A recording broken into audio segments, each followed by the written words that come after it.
ఆంధ్ర భద్రాద్రి ఒంటిమిట్ట శ్రీ కోదండరామాలయంలో కార్తీక పౌర్ణమి సందర్భంగా సీతారాముల కళ్యాణం వైభవంగా నిర్వహించారు. ఈ సందర్భంగా సీతారాములకు పట్టు వస్త్రాలు, పూలమాలలతో అలంకరించి అభిషేకాలు నిర్వహించారు ఆలయ అర్చకులు. అనంతరం శాస్త్రోక్తంగా సీతారాముల కళ్యాణం నిర్వహించారు. కళ్యాణం తిలకించడానికి మహిళలు పెద్ద సంఖ్యలో పాల్గొన్నారు.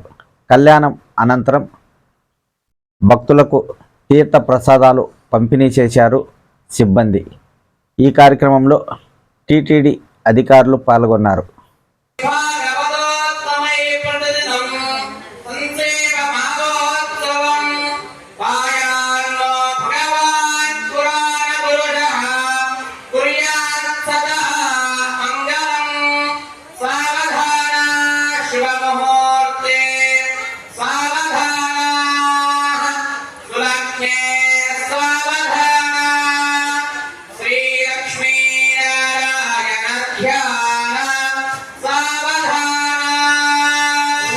लक्ष्मीशो भवन प्रियो नमस्ते देवामनुष्योरगण संस्थातं कर्णाविकर्णया मातांडं जयया कौसल्या निजगर्भव संभवकृतं जन्मन्यथा जानने जाते श्रीरघुनायकस्य जननं देयादिदं मङ्गलम्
श्रीरंगे गरुडाचलेन्द्रगुरो ब्रह्माचले मंदिरे वैकुंठे कनकाचलो जलगुरो नारायणाख्यातले लोकालोक महाचलेश्वरो पुण्याचले